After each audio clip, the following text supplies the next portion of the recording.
The Force of Others, a Star Wars podcast.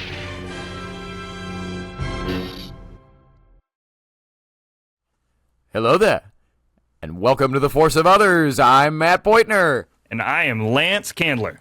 He's back again because Zach is gone again, the turd.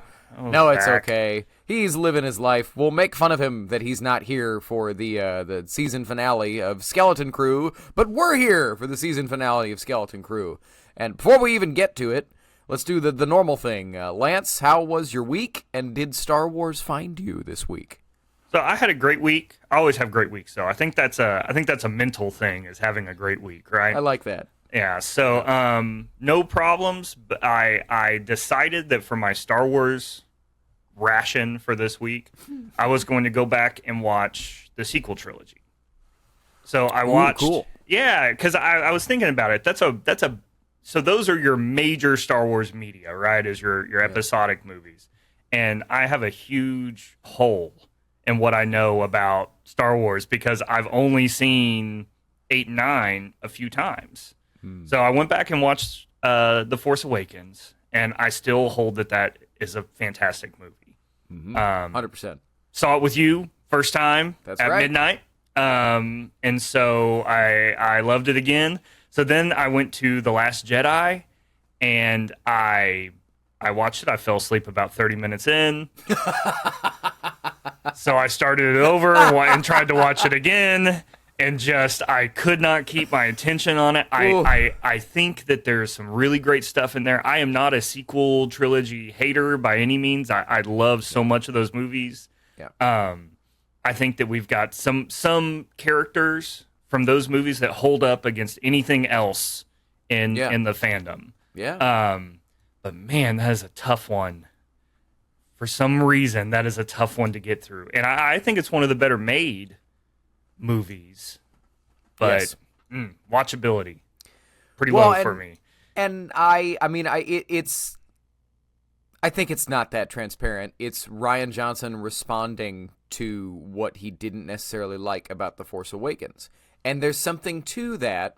J.J. Abrams has even said that The Force Awakens is such a retread of Episode 4 that if you like it, he kind of questions your sanity. And he said it with like a twinkle in his eye, and he was joking. And then you have a auteur filmmaker like Rian Johnson who is not going to like a retread. So the movie he's going to make following that is going to be a movie debating whether or not nostalgia and killing the past is a good thing. You know what I mean? Yeah. I guess. Yeah. I mean, that all makes sense. I'm not defending it or like dunking on it. I'm just saying that that's what that movie is. And it makes it a challenging middle chapter of a trilogy. Yeah, because the cohesion, I think the cohesion between the 3 sequels is everybody's biggest problem with them. I think they're all fine. Yeah. They would have been great if they were actually a set. But they have very little to, each one contradicts the themes of the previous one. Yeah. And so it's a mess. And J.J. Abrams can't pay off a mystery. He's never been able to pay off a mystery. And he knows. So, yeah. He knows. Whatever. We'll talk about the sequels more another time, and we'll eventually have commentary tracks where we talk about them for the whole time that they're on. Excellent. That'll actually keep me awake through the movie. Zach is going to be listening to the show going, I like The Last Jedi. Well, he should have been here to defend it, but that's okay. So how was your week? How was your Star Wars week? Well, so it's for those of you that can see the podcast, I'm currently wearing my Star Wars jacket, and underneath it is my Granbury Theater Academy jacket, because this is big-time Granbury Theater Academy week. Tomorrow, we are recording on Wednesday, January 15th. Tomorrow at like 10 o'clock in the morning, me and about 60 other people, students and parents all in one big group, are heading out to Atlanta, Georgia for Junior Theater Festival 2025. It is a very big, crazy week, and I'm very, very happy that I'm able to squeeze in some Star Wars time. But for the most part, that's my week. Yeah. My week is me and my business manager and everybody else just kind of staying up, and it's the the meme you see all over the internet and in every movie of just like a beautiful mind staring, and it's just math everywhere. Math and to-do lists. And it's the part of my job where there's like constantly 20 things on the to-do list, and one gets checked off and another one takes its place, and it just kind of goes like that. But Star Wars found me in a weird way. So, as Lance knows, we actually got snow in North Texas last week. Yeah, and a lot of snow. A lot of snow. And when we get snow and ice around these parts, we do not have really the infrastructure to deal with it. So the state shuts down for, a day or so. But so my wife and I were hanging out and watching TV, and I should have watched more Star Wars, but, I didn't want to bore my wife. So we have Roku for our TV, Jenny and I. And every now and then when you're searching for a movie to watch, it'll pull up random apps that I've never heard of before or since. And we found one, I forget what movie we were trying to watch, but it was an older one. And so we found an app called Classico that I've never heard of before or since. And as I'm scrolling through it, we tried to click on a couple, and I realized the quality was so bad. I was like, are these just some guy has ripped all of his DVDs and put them up on this free movie hosting app? And sure enough, up appears Star Wars Episode 4, and I was like, oh, okay, but something about it just seemed not right. And I clicked on it, and then started watching. It is a pre-special edition hosting of that movie. It looks like it was the release from the DVD release in 2005, right before Revenge of the Sith came out, where there was, like, as a special feature, that was the most recent release of the pre-special edition prints of the film. But I'm sitting here watching this thing, and we did not watch all of it because it's like, I don't want to bore Jenny. But I was like, what? You can see the little orange glow underneath the land speeder. There's none of the extra stuff in Mos Eisley. Han shoots first. Not even shoots first, is the only one to shoot. Shoots only. It was just weird, and I'm sitting here going, George Lucas, if he finds out about this, is going to smite this app with all of the lightning he can muster from his Sithy hands. But I don't even know how they're allowed to do it, so they might not be. Maybe Classico is gone now. But if you have Roku, look up the Classico app, and those of you original trilogy purists can find a quote-unquote pure version of the original trilogy. It was weird. So what's different from the theatrical release version and the pre-special edition, like physical media release? I don't know. He played with it in between theatrical release and when it was released on VHS. I mean, and even going back to 77 and then the re-release in 80 or 81, things were changed. Right. Like when they brought it back out in 1981, Star Wars Episode 4 was added to the opening crawl, right? There are more than I could even say, because apparently even in the initial theatrical releases, they were messing with some audio in different things. George has always been a tinkerer. So I couldn't even tell you. But so to answer your question, I don't know. Okay. Unfortunately. But if you want to see a very low quality version of Star Wars from roughly 1980 something, go look up the Classico app on Roku. And you're never going to find it from Disney, because I'm pretty sure that was part of George's terms in signing it over, that you will not re-release the original versions. The versions that are now, that's the movie. That's what exists. They would make so much money. That's the thing. And I think that's the biggest reason you can for sure know that it was a George Lucas, mandate. You will not do this. Because let's face it, not to crap on Disney, but if there's money to be made, they're going to try to make the money. Oh, yeah. But anyway, speaking of money to be made, an entire mint of money where it... Oh, wait. We got to jump back. Okay. The world depends on this question. Okay. We are now 2 weeks into the year, Lance. Did you keep your Star Wars New Year's resolution? Oh, I say that because nobody ever keeps their New Year's resolutions. No, so it is in my real life. It is tax season for me. So I operate a couple of different entities, and I've got to get so much tax stuff out by the end of January that I am barely keeping my head above water. And then I was sick I'm giving you every excuse I can, but I was sick for a little while. So, in fact, the last episode that I was on, that January 1st, I had the stomach flu.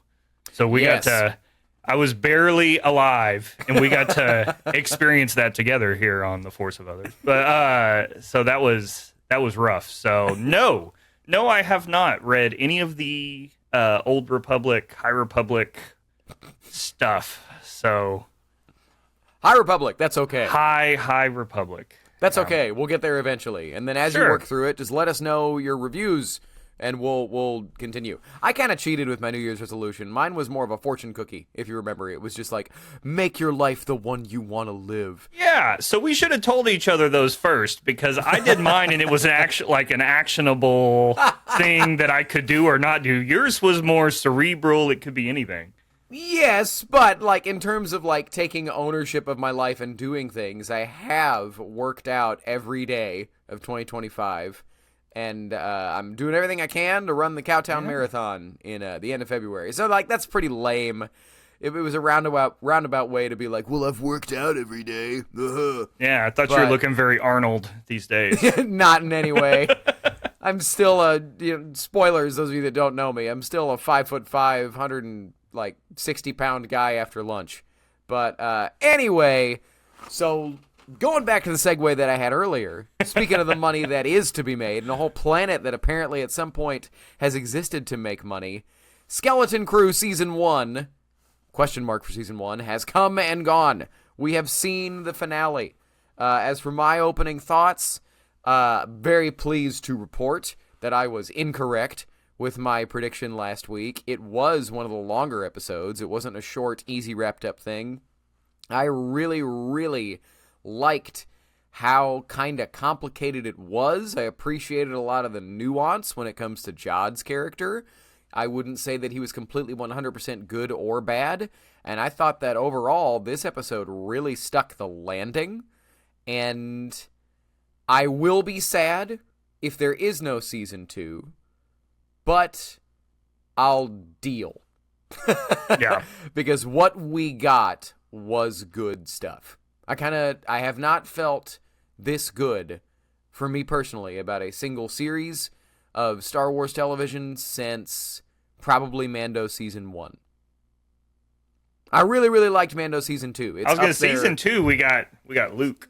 Season 2 is still hits for me, but in terms of like it being I take it back. It was since Mando Season 2. I was going to say this season was such a great beginning, middle, and end. Mm-hmm. But for me, Mando Season 2 was as well, in that, you're seeing Din and Grogu have to say goodbye.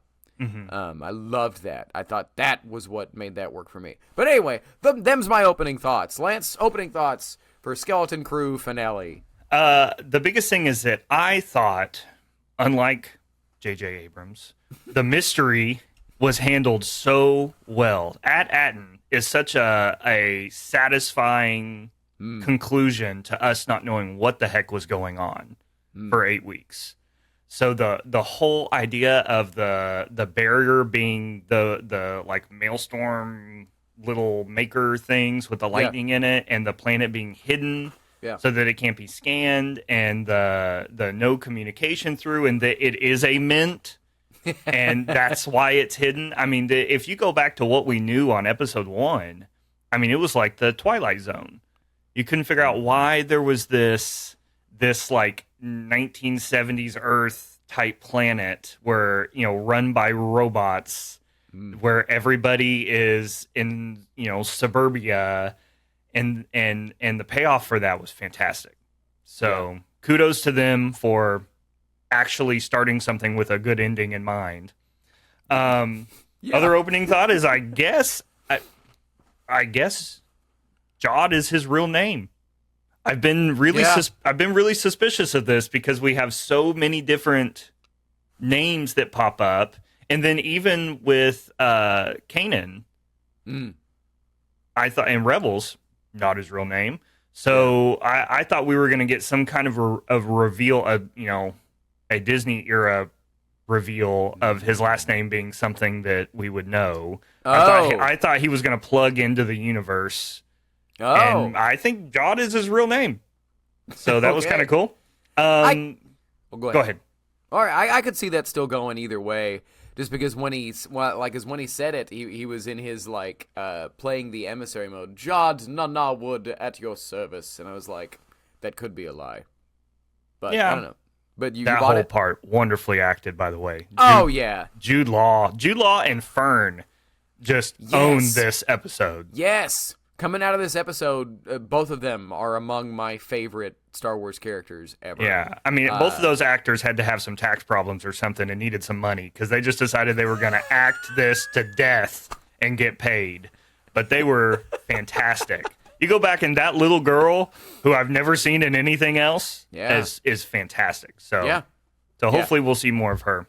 And then the other thing, this brings us back to At-Aden for a whole episode. Yeah. This brings us back to those neighborhoods. This brings us kind of back to the semi-normal life for some of those people that we haven't seen since the beginning of the series.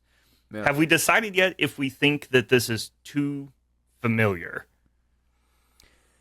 It's funny that we're talking about this because it was my only it was my only wariness moving into this show. The only thing I bumped up against in the lead up to it was Star Wars Suburbs. At the time I thought it was too literal. Now that I know that it is number one, designed by a robot, right? And then number two, has been cut off for the rest of the galaxy for hundreds of years, I think it makes sense to me because it is a way, I mean, kind of, maybe this is a dark thing to say about our lives, but it is a way that a droid would design for organics to live. Yeah, that really hurts my feelings now thinking about a modern suburbia. But me too, to a degree, but now that we know all of that, I kind of like it. Yeah, it really, the close-up shot of the TV dinner in this episode, I was going, is this too much? Because it's little things like when they go down the street lamps are like real street lamps, like what you would see in a real neighborhood. I just think that it breaks it a little bit for me. It kind of breaks the magic of the show a little bit. But yeah. I think that the other good thing is Star Wars as a whole, the franchise has kind of perpetually, at least, minus the prequel trilogy, is kind of perpetually stuck in like 70s America. Yeah. Just because of the way they handled technology in episode 4. And so there's a little bit of it working from that standpoint. I don't know. I just want to know what you thought on it. Yeah, and we talked about it. We've talked about it a lot on the pod before. I thought it was funny. I remember a quote from John Watts and Christopher Ford, the show creators and showrunners, where they said that they wanted part of the reason it was so familiar is they wanted to show kids and show the audience that this is the everyday world that the characters live in and what they're dying to escape from. And I remember, and I said it on the show. It was like, yeah. I got that from Luke Skywalker standing on a sand dune looking at the sunset, wishing he was anywhere else, and I have never stood on a sand dune in my life. Like, you didn't have to make literal 1970s, 1980s Chicago suburb for me to go, I get it. It's like my life. But I think it's just that if it weren't for the droid supervisor, I think it would still bother me, but something about that kind of just makes it click in my brain. Because the show, by the end of the series, for me, the show isn't saying this is the best way to live. The show is saying you do need to break out of the mold. That's what I get out of it. Not that I think we need to destroy all of our cities and crash spaceships into them and then rebuild fresh, but just that the show it's a commentary on the lives that not necessarily you and I, but a lot of us lead, where it's very cookie cutter and indistinguishable from other people, with a strict obedience to authority and such. When they straight up said that, I was like, fascinating. I like this. Yeah. All right, I'll buy it. Yeah. But it is weird, admittedly, that they have TV dinners and street lamps. Yeah, and the pine trees, even the pine trees in there just felt like, okay, so we're doing like Stephen King, like Maine suburbia. Which they were, and at a certain point, when because the showrunners said they did not intentionally mean to do Goonies and E.T., what I think that means is they didn't set out to do that, but once they realized it's kind of what they were doing, it's probably like, let's just have fun and let's steer into this. Let's make this show, let's be bold and make the show unique in that what this show is referencing is the other 80s properties, right, from when they were kids, and not just referencing Star Wars. Yeah. Like happens a lot of the time. You I know like what I'm that. saying?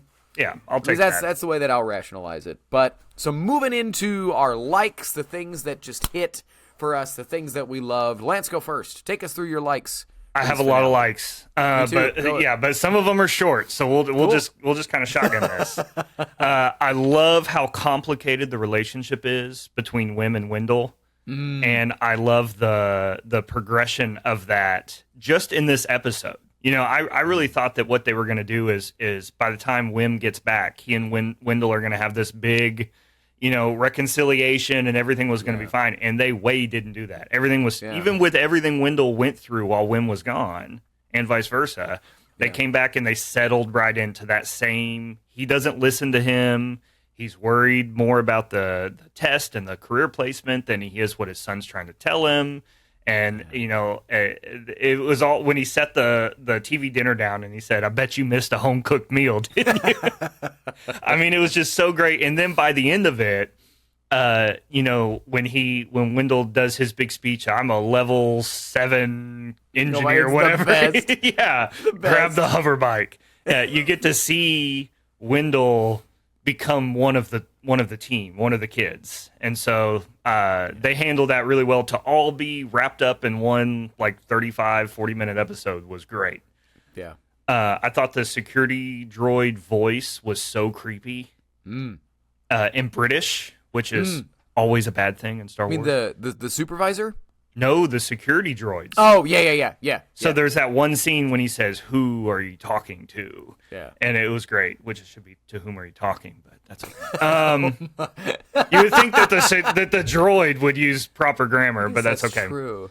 I thought that the quiet tension between who knows what, especially in the lift with Jod, Fern, and Fern's mom, because they're all watching each other. They're all trying to they all are coming from a different place, and they're all trying to figure out what they're going to do. And then you have the same tension with when Wim, Wendell, and the security droid at the house. So that was great. The little line from the supervisor when he says, "I've been watching over you and Fern with great interest." Yes. That felt like a callback to me. And you know what the callback was to. Was Palpatine in episode 1, right? Yeah. I don't think they use language like that accidentally. I think that was a for sure callback. Yeah. I don't know why yet, other than this show has done a great job of just dropping in these Star Wars lines. I think to make it feel Star Warsy. Yeah. And to kind of pay homage to itself, to its history. Yeah. I thought that Jod stabbing the eye of the supervisor was another callback to this like corrupted version of Qui-Gon that Jod seems to be. Okay. Because it was the same, his shoulders and the shot, it was exactly the same as when we meet Qui-Gon and he sticks through the door. And I thought, ooh, that's very Qui-Gon. And then I thought, we've had several times during this show that Jod has been very Qui-Gon, but always the wrong side of the coin. Yeah. He's doing very Qui-Gon things, but showing that you can have that mentality and it be evil. Yeah. So that was kind of cool because Qui-Gon's my boy. And then the frigate coming through the clouds. Yes. The visuals of that was so good. I had to rewind and watch that a couple times because it felt like the Jolly Roger.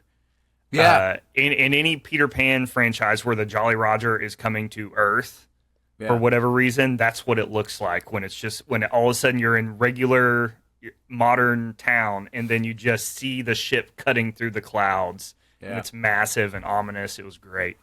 I said this the last time, but I love the language that the kids use. So they said, like, we're going to go out past the barrier. We can call the real good guys, and then we'll beat the pirates. It does something that Stranger Things has never been able to do. Yeah. And that's it. It makes your kids your heroes, but it makes them kids. Stranger Thing, they chose kids, which works to a point, but they just made them adults. The things they say, the way they think, the operation, the emotions, everything is very grown up. Yeah. These are kids. These are children, and they behave like children, and they think like children, and they operate like children.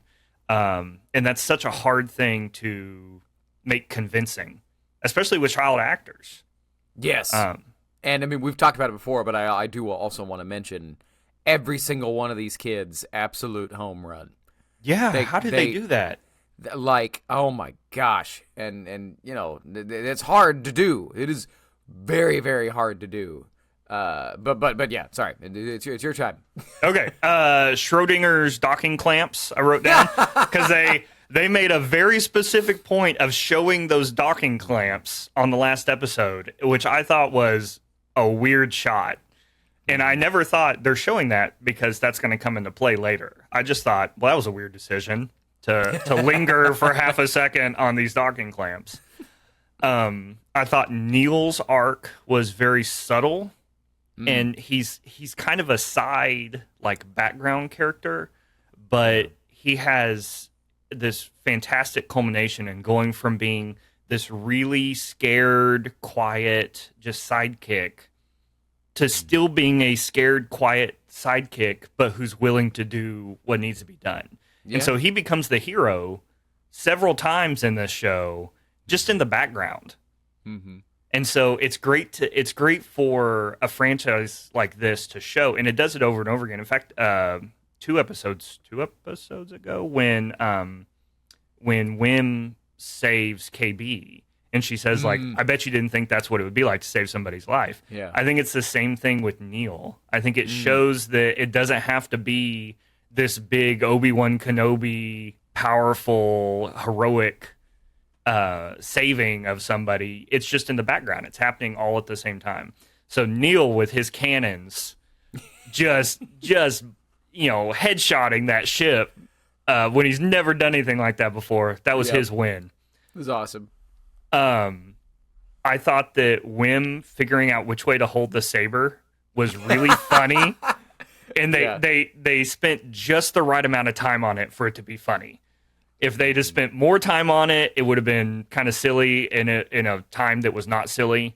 And then if they had cut it all together, we wouldn't have got that. But I thought that was so funny because he switches it back and forth like 3 times before he ignites it. So good on him. Yeah. The sequence of the barrier blowing up. Yes. I mean, that needs to be studied. That was just so good. Because nobody spoke for 3 or 4 minutes. Mm-hmm. And I was just standing in the middle of my living room, just watching it. Because for the first time, so Fern's mom pulls the like little lever. Yeah. The little lever thing. Which the last time, side note, this is parenthetical, but the last time I watched it, I've got 3 times in this, and a lot of coffee this morning, so you have to forgive me. But they did such a good thing where Wim comes in to the room, to that control room, after they'd already discussed the lever. Okay. So Wim would not know anything about this lever, and they took 2 seconds for Fern to turn to Wim and say, if you pull that lever, it will explode the barrier. And if they hadn't have done that, Wim wouldn't have known what's going on, and we'd be sitting here complaining about it. But they took just enough time to fill that hole. But anyway, so Fern's mom pulls the lever, and it's just intense light on Jod, and he just closes his eyes like he's bathing in his own failure. And then he opens his eyes and sets them on the kids, and the kids are standing there with the lightsaber. It's the hero pose. It's so great. Yeah, it's so good. But to see the hatred, but almost the pride, like in Jod's eyes, like you beat me, but good on you. Like, good on you for being able to pull this off. When he drops his little fake flintlock blaster, was so good. And then my last big like, which the whole episode is a like, but B-Wings. I love B-Wings. And is this... I need to go back and look through some of the more recent movies, but have we got live action B-Wings? We have, haven't we? Didn't we get it in... they were in... Oh, I mean, they come from Rogue One. They come from... They weren't in Rogue One, actually. Okay. But they come from Return of the Jedi, right? Excuse me. And then we've seen them... because their big arc is in Rebels. Yes. Where that their super special gun comes from is from Rebels. But they were in Rise of Skywalker. Because, like, every Star Wars ship ever was in Rise of Skywalker. But there are a couple B-Wings, like, in close-up when they're making their attack on Exegol. They got their hero shot in this one. And they're just such a cool ship. The way the lasers all, like, come together and make that one beam. And you don't get the pew, pew, pew like you get with all the other ships. It's like that constant beam and then explosion is so cool. So good on this show for bringing in B-Wings, just for me. So anyway, okay, so your likes. Alrighty. A lot of the same stuff, but I just really liked, I enjoyed the irony in Jod's line, reuniting families is part of what I do. I thought it was very, it took me off at first, or I guess I was taken aback at first, but then I remembered these are based on serials, where the last episode ended with Jod with his lightsaber out, stalking towards our families, having just threatened the kids, I'll cut your parents up at the end of the last episode or whatever. And then immediately he just goes back into emissary mode. And I was like, huh. But it reminded me of like the old Flash Gordon stuff where it's like, what will they do next week? And whatever problem they're in is immediately solved at the beginning of the next episode. And then we're just back on a different adventure. You know what I mean? Well, and I love that he's like waving the lightsaber and he's like, I'm a Jedi. See, I have a lightsaber. Like, that's his only... Every time he needs to prove he's a Jedi, he just shows this lightsaber that he's had for 30 minutes. That's true. One of my favorite jokes in the show was Wim throwing off the droid with his action figures. I laughed so hard. It was so funny. Oh, Princess Fern, we've got to save you. I thought that was so funny. And a wonderful way to tie everything back into the beginning of the show. It's like you said, he's still a kid. He's still going to do these things like a kid would. He's like, how am I going to convince this droid? Oh, I'll just play with my toys. Yeah. You know. I really... So, again, called it. The supervisor was a droid. Yeah. I've been sitting for a while. I've been like, this just seems like it's going to be the trope of a society that is living on outdated information. It makes me think about, like, WALL-E, right? Yeah.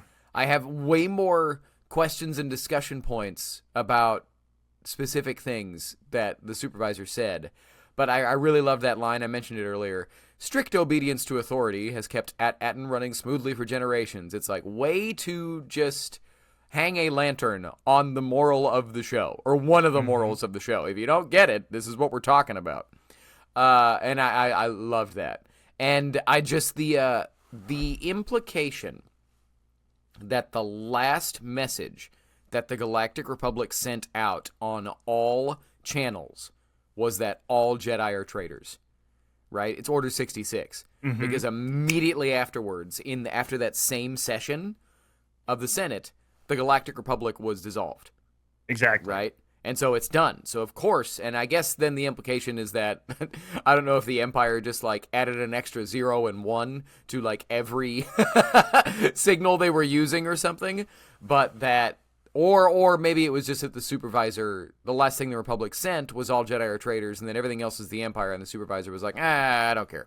I'm just going to ignore all of this. So do we think that the Empire knew about AT-ATN? I don't think that they did, because in the episode before this one of the last couple, Jod says AT-ATN has been lost for hundreds of years. And they kept talking about the Great Work, which is the Great Works is something from the High Republic books. So I think it was lost sometime between maybe early High Republic era, and just something happened and it was vanished. But we might get into that another time in some other story. Yeah. Clone Wars could have gone a different direction if they'd have had all that chatter. Well, and that's what I was thinking. Because I was sitting here going, okay, Palpatine didn't know about AT-ATN, or he couldn't get to it because he didn't have an AT-ATN ship. Because if he had, talk about we mentioned releasing the original Star Wars movies. If there's money to be made, they're going to make it. If Palpatine knew about a Republic mint, he'd have been having that gold for himself for sure. It would have been stripped barren. Yeah, he would have just Scrooge McDucked right into the exactly. right into the vault. But big for the show. I was so happy that they took big swings. I didn't think they were going to kill the supervisor. And then they did. I literally went, yes! And that was my first fist bump moment. Not because I was I hate the supervisor, die. But it was more we're doing big things. These shows, I like it when they do big things within the world that they set up. I love Luke Skywalker showing up. That's a big thing that's amazing. But I love it when within the universe that they have created for this story, they do huge changing the stakes things, right? I was very, very happy. And as soon as that happened, I was like, great. I can't predict anything else that's going to take place. I'm very excited.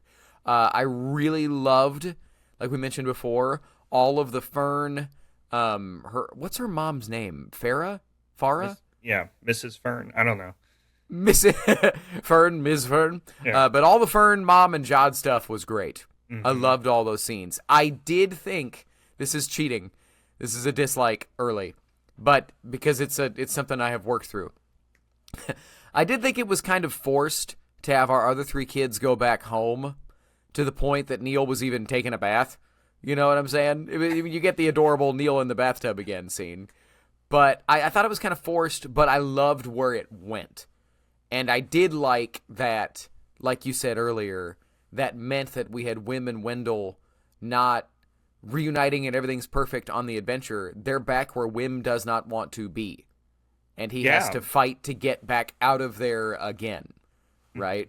So where it went, I really, really liked, but just that they initially had to go back home, I was like, come on. It felt like we were pumping the brakes on the stakes of the show. Oh, see, I didn't get that at all. Yeah. I thought it was interesting to see the kids forced back into their old lives, but the stakes have changed for them. They know what's happening, but they can't say anything about it. So Neil has to go take a bath because if he argues with his mom about his bubble bath, then he's going to have to tell her what's going on, and then Jod is going to come kill her. So he has to take a bath. Wim has to apologize and eat his hungry man dinner. And they all have to play this game knowing that a millimeter below the surface, they're terrified. The whole world is about to change. But they're the only ones that know it. And so I think that putting them against that background of regularity really accentuates that. All right. Yeah. Yes, I'll buy it. I like it. But then the next big thing that I was like, wow, going for it, the bombarding of the planet by the pirate ship. Because there was that pause and then the music stopped and I was like, they're not gonna. And I was like, whoa. And then from then on, it was almost nothing but fist pump moments for me. The plan to call Kim, our owl friend, and like you said, and the real good guys. I loved it. It was very kid, but it was just that okay, we're gonna steal the ship. We've got to take the speeder bikes on the same path that we did before, but now we're better at this type of thing. You get your ET kids on bikes moment. Yeah, right? Especially where they float.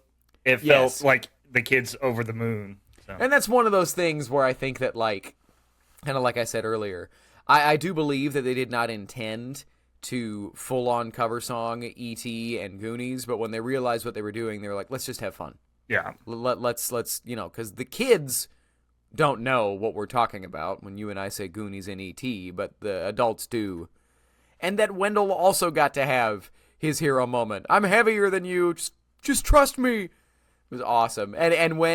So we did get Bonchfalfa coming back. We did not get the drag race with Fern like I thought we would, but I just loved that moment of Wendell looking at him and like, oh, he's going to steal the bike. I get it. It's fantastic. The whole chase through the city was so cool. Seeing all of they did a really good job of like story symmetry where we saw all of the buildings and all of the spaces that we saw in the first couple episodes of At Aden. The same streets, we saw their school, we saw the place where they work, we saw all those places came back, and they were meaningful, and now you're seeing how they've changed, now that there's no power and there's blaster fire going everywhere. And, I mean, such a dumb line delivered so well and so cool. Son, you are talking to a level 7 systems coordinator. It's such a dad line. And I loved the dorky dad representation. It was good stuff. And hey, I will admit that I was wrong. Something from episode 4 came back. The giant gun, right? And that episode was Neil's, so he's the one that gets to use the big gun. Mm-hmm. That Troik and the Houghton didn't come back. Called that from a mile away. Yeah. But there was something they were like, okay, we're gonna bring this back in this moment. And I mean, I keep talking about fist pump moments, but for SM33's return, hold me head steady, girl. I thought that was so like it is a great storytelling moment when you can have a character be revealed to not be dead, and immediately they rock a joke. Mm-hmm. That's the way to do it. And like you said before, the B-Wing's special weapon, which that's with all their blasters coming together into the beam. I'm pretty sure that was created for Star Wars Rebels. I'm reasonably certain, but getting to see that in live action. The crazy person that's out in the desert or whatever. The Hera episode. Yeah, where she's trained by the I don't even know, the bushy bearded, is it an Ugnaught? I don't know. I'll put a picture in the. I think it is an Ugnaught thing. Yeah. Well, whatever. But either way, that guy. But then the last thing that I really, really liked, just because I gasped, and I should have known none of the kids were gonna die, but I really did appreciate that the Onyx Cinder did actually crash, because so many times we've all seen it, where as the ship is free falling, it gets within an inch of the ground and then it's fine. Mm-hmm. I really appreciate that not only did it crash, but it was a very haunting shot. When they find the ship and the ramp opens, all the gold pours out, and KB just limply slides down the ramp onto all the gold. I thought she was dead. Ooh. I thought they were going to do it. I was like, oh my gosh. That would have been rough. And then just popping back up. And then all the comedy in that scene was hilarious. You can't go on an adventure just to get crushed. Get out from under there. All that stuff. That whole scene was fantastic. And then, okay, so them's all our likes. This is going to be most of our episode. I do have a couple struggles or, kind of like whiny, nitpicky dislikes, but we'll get to yours first. Anything that didn't quite hit 100% for you? Yeah, I'm a little nervous, though, because some of my dislikes were specifically your likes. So cool. I guess that makes for good conversation. Good, but, yeah. It makes me feel wrong before I start, so that's okay. But my first one, though, is, so I feel like we left Jod wide open. And so this is something that Game of Thrones did really well. I don't know if you're a Game of Thrones guy or not. I actually haven't. I haven't watched it. I know that I should. That's okay. So let me tell you something that Game of Thrones does really, really well that I've never seen another show do.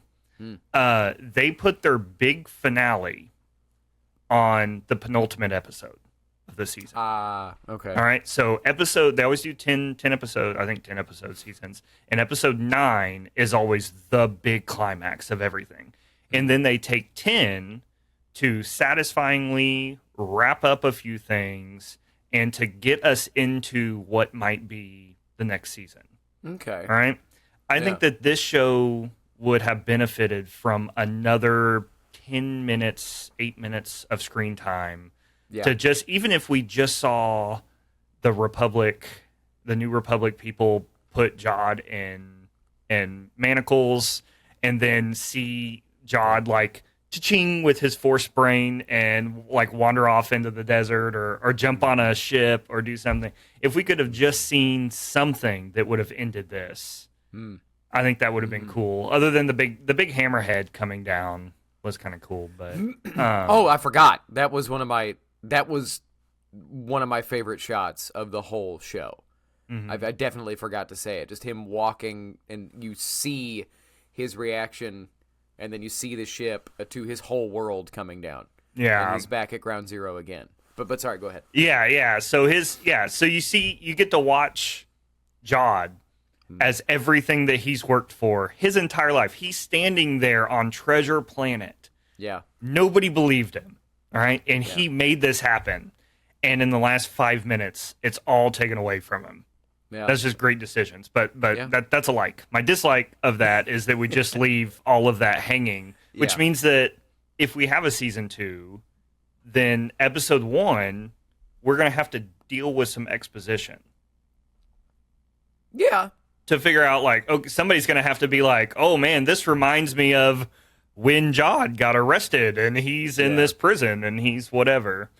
So I think depending on what they plan on in the future, that could have been handled better.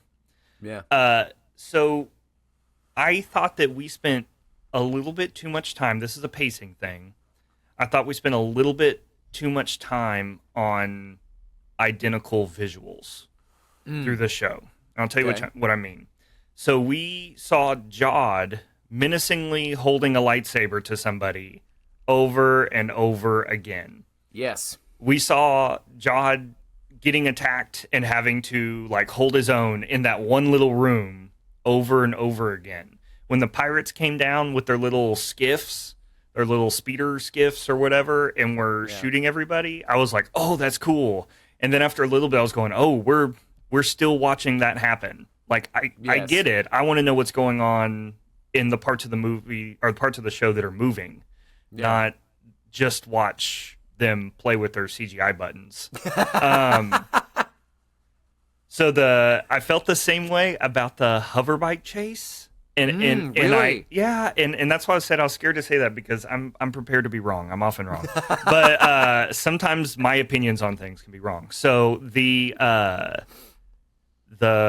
hoverbike scene was cool. It was a nice callback to episode 1.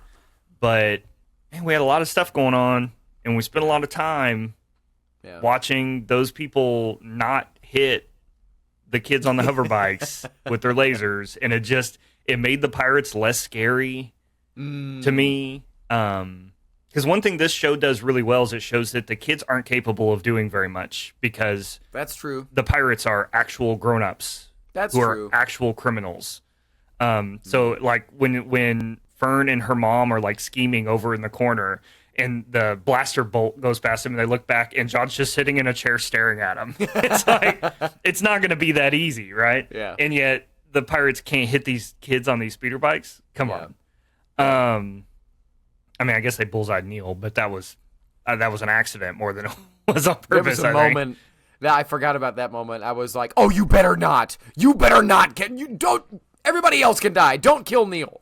Oh, yeah. Disney would be chapter 11 by tomorrow if they killed him. I wrote down here in the notes that I thought that the KB ship crash was underdone. And you said that you really appreciated the KB ship crash. I think it was... Go ahead. So you're right. I was glad that they didn't do the James Bond thing of like, oh, did the ship crash? And then it pulls back up at the last minute. I was glad they didn't do that. I knew it was going to crash. But when it hit and we just got that little bit of dust and smoke that came up, I thought, oh, that's nice. She landed it. Now, if we'd have had like a little ball of fire, or if we'd have had something, or if we'd have watched it actually go crash like into a structure instead of it being off screen, then it would have felt like the stakes were a little higher in it. But my initial reaction to the ship crashing was great. She was able to save it at the last minute. And then later on, it turns out that she saved it at the last minute. And so I thought that fell a little bit flat for me. And then my last dislike is, once again, underused Space Circle. Gunter. Gunter. I mean, he doesn't. Yeah. He's got a few lines, but Yeah. you're taking Jaleel White. You're taking really not just underused in the series, but underused in Hollywood. That guy is an incredibly talented actor. Yeah. Incredibly talented, and you give him nothing. Yeah. And you market the heck out of him, and you give him nothing. Yeah. So well, and that's the thing. It's like, it's the same thing as like Phasma, right? Yeah. Or Boba Fett, where marketed because the look is cool, but when the writers are writing the show, they're like, there needs to be like a second in command that shows up from time to time and does stuff, and we'll give him a cool look. And then the marketing team is like, "Ooh, that guy's great. We're gonna put him everywhere." Yeah, I mean, he could have been a scarecrow. They could have just stuck a dummy in that seat and put a seatbelt on him and drew a face on it, and it would have been the exact same. He had nothing. So I hope that, and he's also totally toast, right? I mean, honestly, I would think so, but it's Star Wars and anything can happen, so it wouldn't surprise me if there even is a season 2, and I'll get to that in a minute, if he comes back just to be a familiar face. Yeah. Because he's someone that could show up randomly and it wouldn't feel cheap. Jod would need some pomp and circumstance to reappear for it to not feel cheap. Yeah. You know what I mean? But Gunter could just be the guy they defeat in the opening sequence of the next season, and we're like, oh, okay, cool. You know what I mean? Yeah. So well, those are my dislikes, but I'll give the disclaimer on there that the show was great. The show as a whole, but this episode was great. Yeah. And so I really feel like these are like 10% dislikes. Like, it's really like like scraping to find something that we could talk about. But anyway, so what did you have a problem with? Well, and I don't want to say you were wrong on your dislikes, because this art is subjective and stuff. But because I'll give you did have a really good point that the longer the chase scene went on, the more inept it made the pirates feel. Yeah. But I thought, just because of so much collateral damage and because the camera was moving so much, I really, really enjoyed that sequence. I'm so used to chase scenes on these Star Wars shows looking like the slow motion chase in the Book of Boba Fett, where it's like, okay, why are they traveling at 5 miles an hour through the streets of the volume, and we're trying to act like it's a tense chase? Whereas this was, I thought it was tense. Like, I think if it had been, I don't know, if there had been less collateral damage, I think it would have bothered me more. But it felt like they were gunning for the kids the whole time in a way that Jod wasn't. And that'll go into my next, and this isn't a dislike so much as I think it's a discussion point, but it is a kids show. So therefore, the villain isn't just going to slice up a kid, right? Or shoot a kid, or shoot a parent.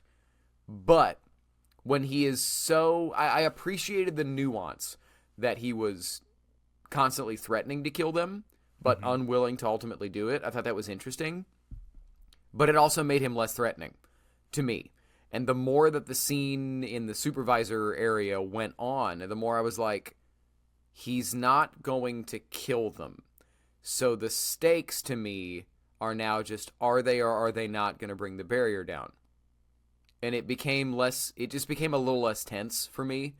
I was watching it from like 35,000 feet and not and I know that you said you loved that moment, but to me, I was just like, well, they're not going to die. So like, what's the worst that can happen? It's just whether or not they're going to get the shield down. And in which case, they're probably going to get the shield down. I thought that But in a vacuum, removing the possibility of killing them, I thought they directed and acted and shot and edited that scene to perfection. Mm-hmm. Like, it was so well done. But at a certain point, I was like, if he's not threatening, where's the threat? Does that make sense? Yeah. I thought it really showed the complexity. In fact, I have that in further down the line, but think it really showed the complexity of all of the characters in that room, but especially Jod. Yeah. Because it's like he's tortured by this little bit of good that's in him. It's like he's constantly self-justifying his actions. And he's constantly trying to say that I am this way because of what has been done to me. Yeah. But he's maybe a good guy in there.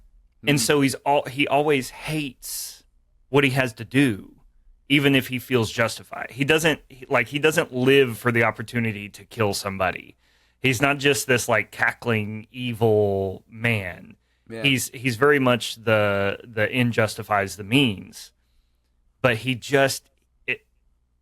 wants these kids to be okay. That's yeah. And he hates that, but he wants the kids to be okay. But the zoom in, I know this is your dislikes time, but the zoom in on his face when KB is crashing the ship, because the second she takes off, he says, "What did you do?" Yeah. I mean, it's like he knew immediately that his guys were going to shoot her. Yeah. So it's like you kids, if you would just stop, everything would be okay. Like, your life would not change at all. It would be fine. This gold's sitting in a vault. Instead, it would be sitting in my ship. That's the only difference. But you keep fighting back, and it's going to get you killed. And I just need you to stop. And so he's so heartbroken and frustrated when KB takes off. And then she goes to crash, and he's like, well, like, this is y'all's actions. It doesn't need to be this way.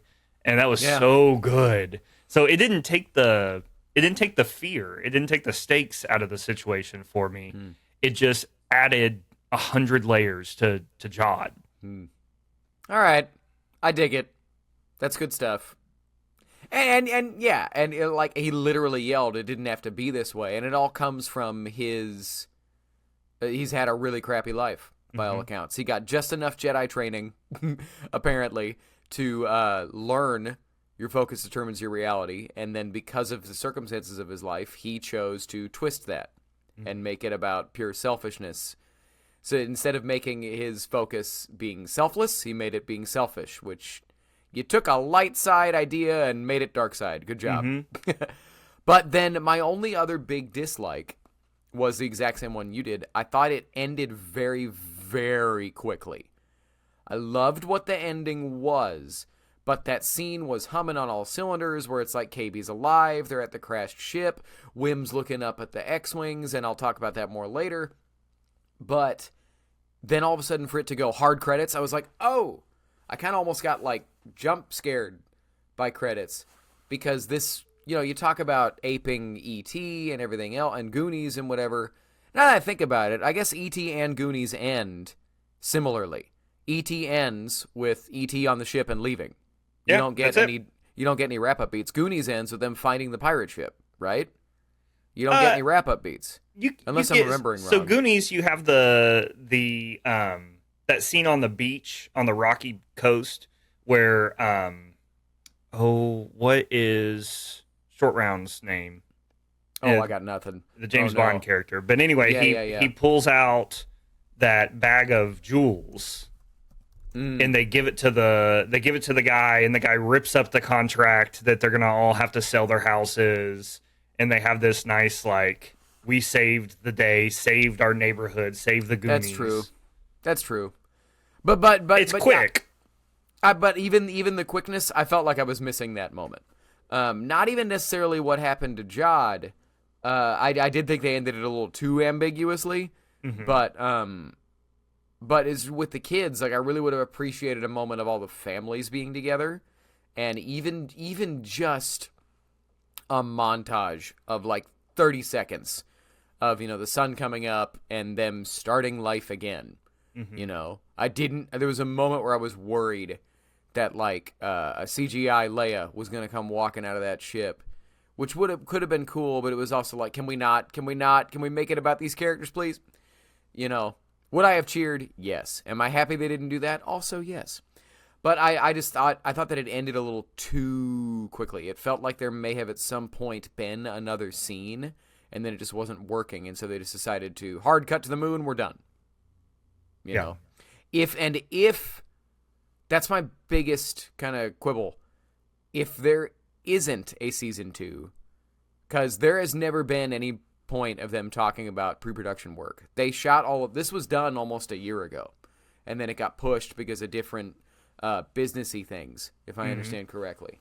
And Watts and Ford have said, yeah, if we do a season 2, there would be a time jump because the kids will be so much older. We kind of know what we do, but whatever. We'd like to do it. So it's all ifs. If there is no season 2, I will be upset that our last moment was, to me, it felt like it got cut short. Yeah. So, but them's all my dislikes. So do you have other discussion points or other questions that we haven't gotten to yet? So Disney has a way of overexposing successful IP. They always have. Yeah. Do you think that this show lends itself to a second season? I do, but so here, and this is a wider conversation, but in this streaming era where we don't have really any transparency as to what the actual numbers are, the only numbers that have come out are very similar to The Acolyte, where it was a show that was outside of the top 10 most times, based on different metrics, but we don't have all the numbers that Disney does. Yeah. Right? In terms of actual viewing numbers and minutes and yada, yada, yada. So I think it's a wider conversation as to whether or not they'll pull the trigger on a season 2.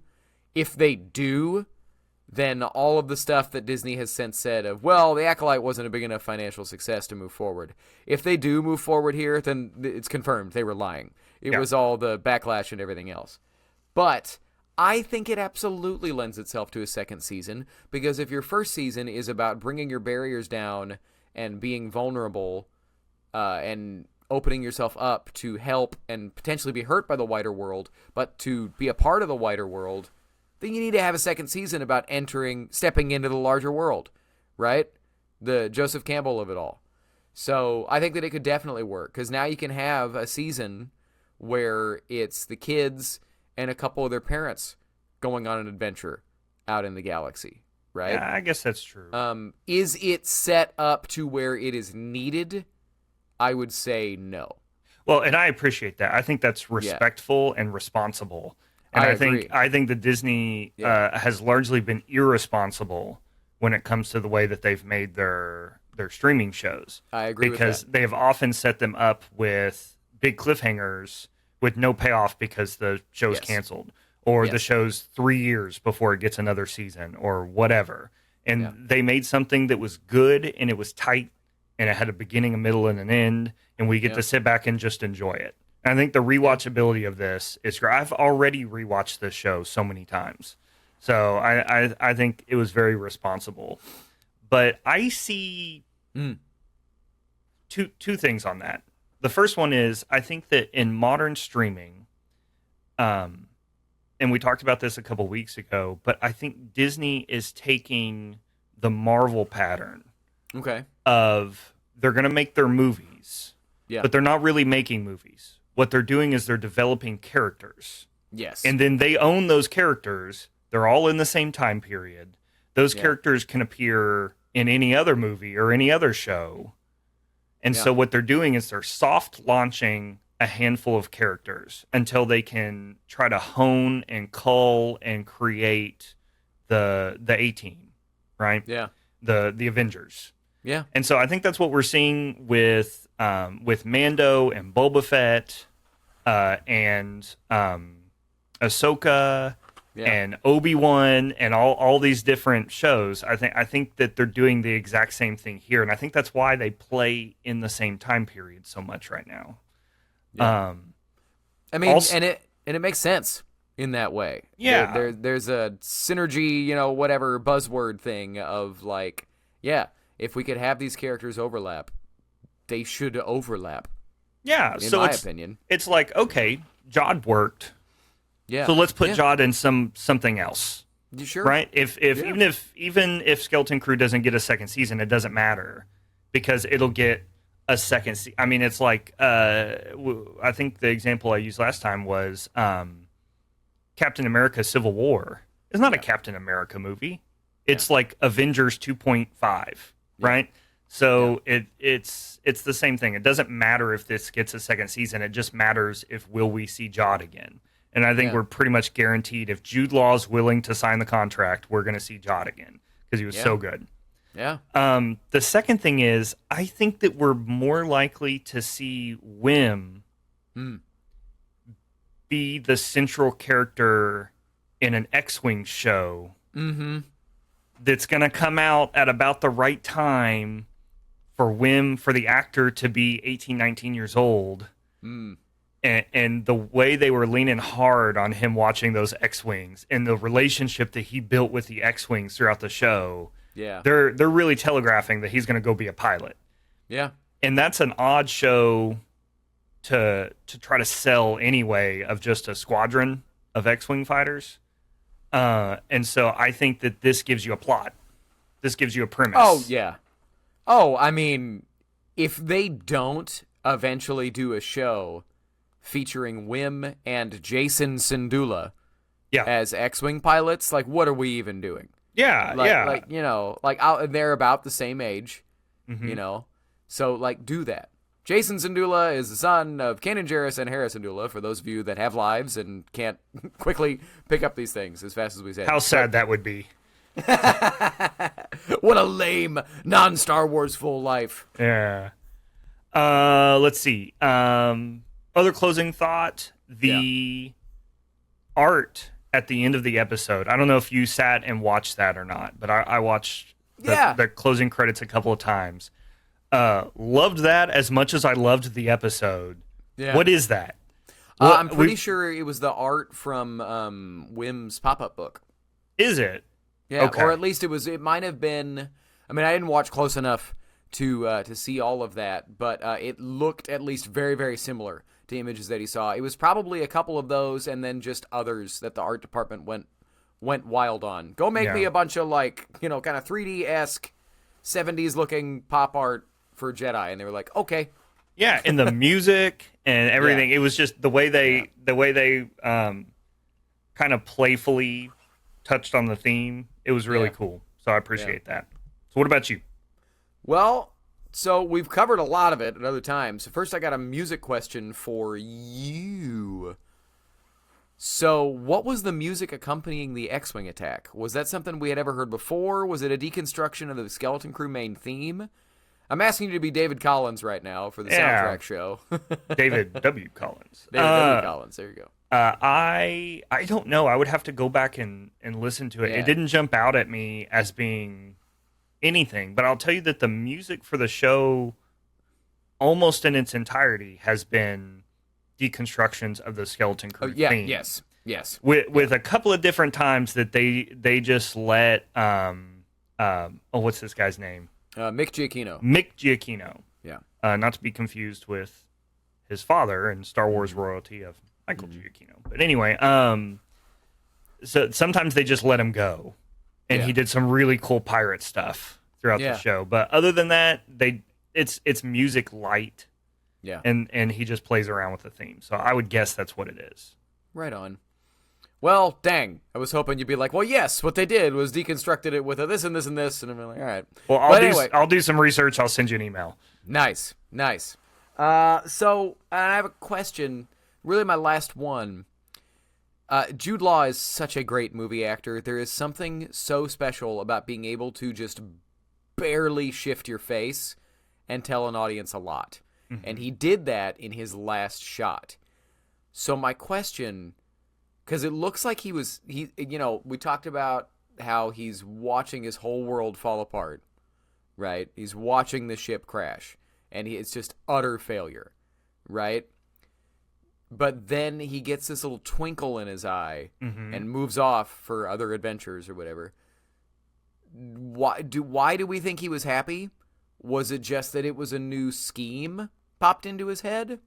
I don't think they know the answer. I think they were like, look like you have other plans, and then leave, and we might answer it later. But do you think it was just a new scheme popped into his head? Oh my gosh. I don't know, because there was so much of Jod in the third act that I didn't understand. Yeah. It's like we talked about before. He seemed fine when he dropped his pistol. Yeah. Like, he didn't seem upset. He gave kind of a stern look at them where they had a stare off, and then he just said, "Okay, you got me." Yeah. And it was charming, and he wasn't mad, he wasn't upset. Yeah. He watched the frigate get destroyed, and he wasn't mad, he wasn't upset. Everything was fine. The only time we see him really upset is when he thinks KB just got killed. That's true. That's true. That's when he loses it. That's when he's screaming and slamming things and begging for the kids to stop resisting. So I don't really know what's going on with Jod. I don't know if there's more to it that we're going to see, and that's planned that we're going to see, or if it's just Jude Law just really being able to put mystery in his acting, because it was all acting decisions. Yeah. That's just having a bona fide movie star that has been doing this for decades now and knows how to just shift his face and tell the audience so much. Yeah. Ultimately, we don't know the behind-the-scenes stuff and why that. It could be that had to be the last shot and they had more planned and it just had to be this way. But I like the decision of him just get a twinkle in your eye. And it could have been as simple as like the director's just saying to him, Jude, come up with your own answer, because it could be anything right now, but something that in this moment of absolute failure, you get a new idea that's even better, and then we might never get there. But just so the audience sees you're up to more. It could also be as simple as his whole life philosophy is distance yourself from other people. Mm-hmm. Make your life the one you want to live. Your focus determines your reality. It could be, I really need to distance myself from these people. Oh, my whole crew's dead. All of these people are done with me. I can start fresh. Mm-hmm. I just got to steal a ship. But if I can do that, I can start fresh. It might be that's all it was, that he's like, I can do that. I can go get me a handful of gold, which will be enough to get started. All I got to do is steal an X-Wing and get off planet. And it'll work, and I can distance myself from everybody. Could just be that at least that's my headcanon until we know different. Yeah. So we're saying that he help me do the Star Wars math in my head. Yeah. So we're saying that he was just an orphan somewhere, and that post Order 66, a Jedi in hiding. Yeah. Who we don't know who it is. Found him, and a female Jedi. Yeah.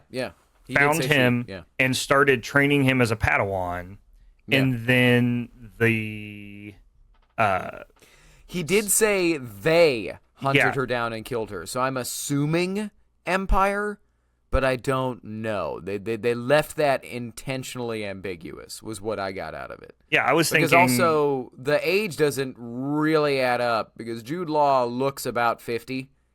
Yeah. And for him to say when he was Wim's age, and Order 66 at this point was... I think that works. I guess it was 30 years ago. Yeah, I think that works. But for him to have been 10 years old at some point after that, it's kind of like... I feel like it's playing with the ages a little bit. Yeah. But I don't know. Obi-Wan Kenobi looks terrible compared to Bail Organa when he's supposed to be the same age. Yeah. So, I think whatever. I think the they is the Inquisitors. Okay, sure. Yeah. Because that seems like something they would do, is make the Padawan watch while they kill the Jedi.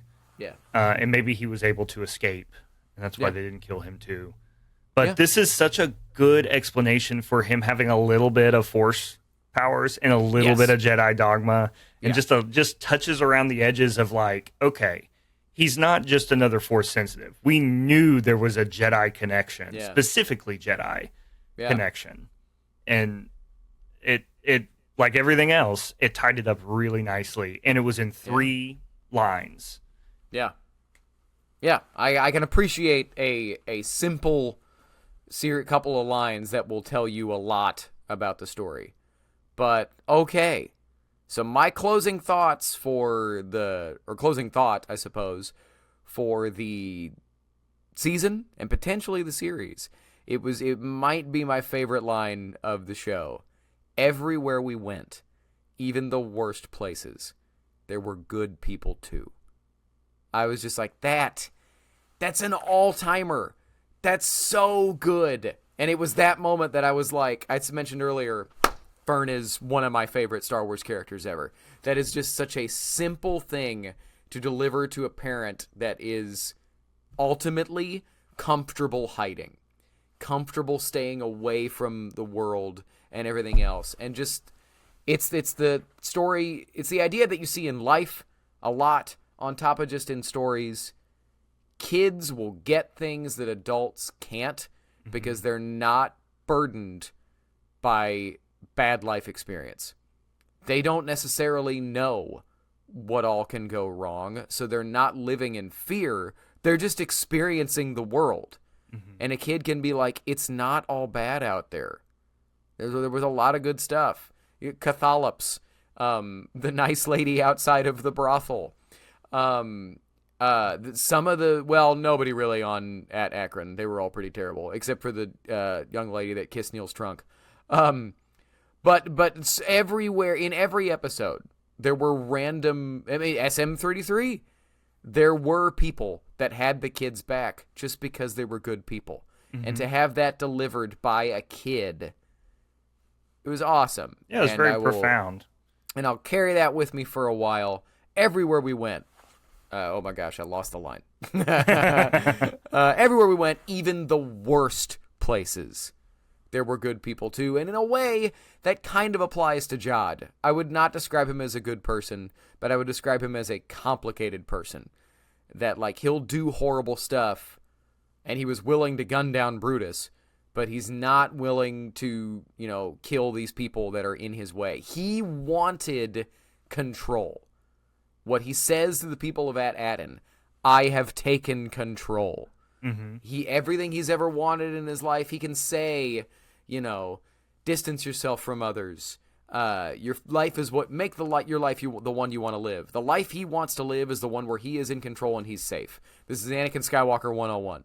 Yeah, right? Yeah. It's just not him wanting to protect the people that are close to him because he's purposely making no one close to him because potentially the only parental figure he ever had was murdered in front of him.